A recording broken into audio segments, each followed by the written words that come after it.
Milí poslucháči, vitajte pri počúvaní ďalšieho podcastu zo série Spoznaj svojho učiteľa. Ja som Tomáš Sálus a dnes vítam pani učiteľku Barbaru Lazorovú. Vitajte, pani učiteľka. Ďakujem veľmi pekne, ďakujem takisto za pozvanie. Pani učiteľka, čo pre vás znamená byť učiteľkou? Čo znamená pre mňa byť učiteľkou? No asi môj splnený sen. V podstate od detstva. Najprv som učila babiky, potom sme sa hrali s kamoškami na učiteľky a žiakov a v podstate som šťastná, že tento sen sa mi splnil a môžem toto povolanie vykonávať. A keď ste vlastne nastúpili do práce, tak sa splnili vaše očakávania od toho, čo ste od toho čakali, alebo boli tam nejaké zmeny? V podstate očakávania sa splnili. Nemôžem povedať, že hneď v prvý rok som vedela, že je to to, čo chcem. Lepšie povedané, chcela som to, ale či ma to bude naďalej naplňať. Čiže v podstate ja som vedela, že chcem ísť učiť a nevedela som, či jazyky, či slovenčinu, či biológiu. V podstate tieto 4 predmety, nemčina, anglina, biológia a slovenčina ma veľmi zaujímali. A keďže som si nebola istá, či ten sen naozaj ma bude naplňať, tak som sa rozhodla, že idem radšej tie jazyky študovať a učiteľstvo. Keby ma učiteľstvo nenaplňalo, tak predsa s tými jazykmi mám väčšiu voľbu, či už tlmočníctvo, alebo vlastne prekladateľstvo.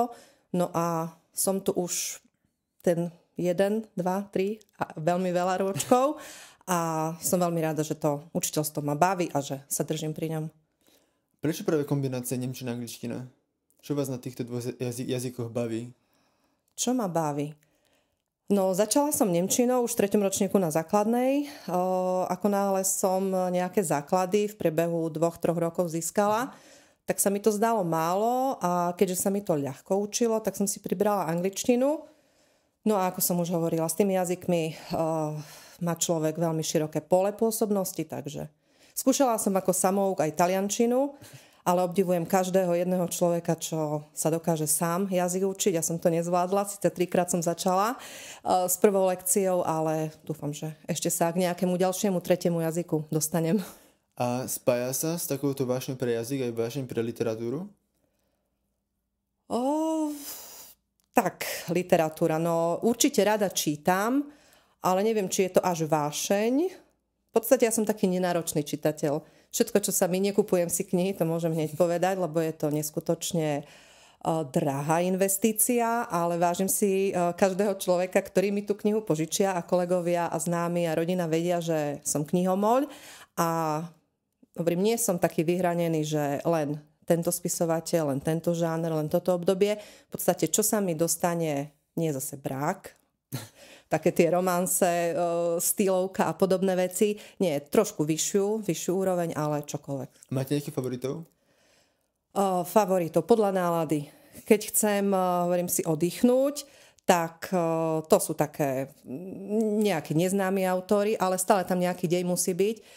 Keď som v podstate, keď mám chuť sa trošku aj zamýšľať a trošku sa potrapiť nad dejom, tak určite Sparksa mám rada.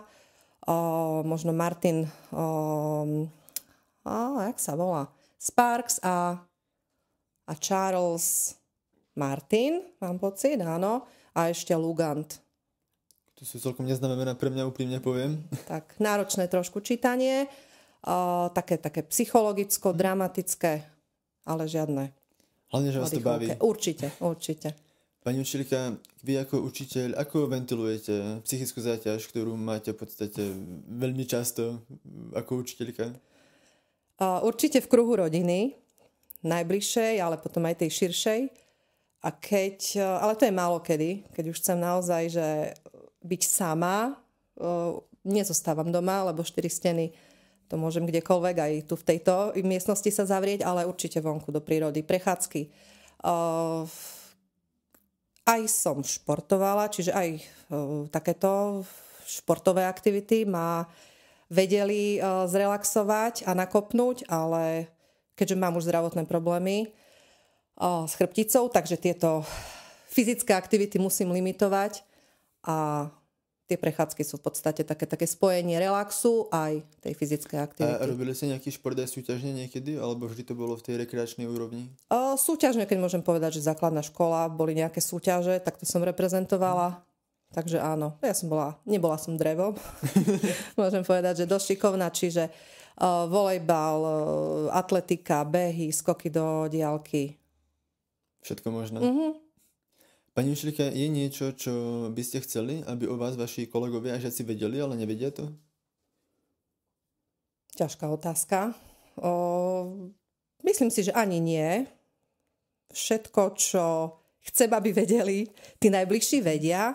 A keď sa ma niekto opýta, a je to otázka, ktorá naozaj je úprimne mienená a vidím ten záujem z tej strany a nezasahuje to nejak veľmi do môjho súkromného života, tak nemám problém na tú otázku aj odpovedať. Čiže nič také, čo by stálo za zmienku asi.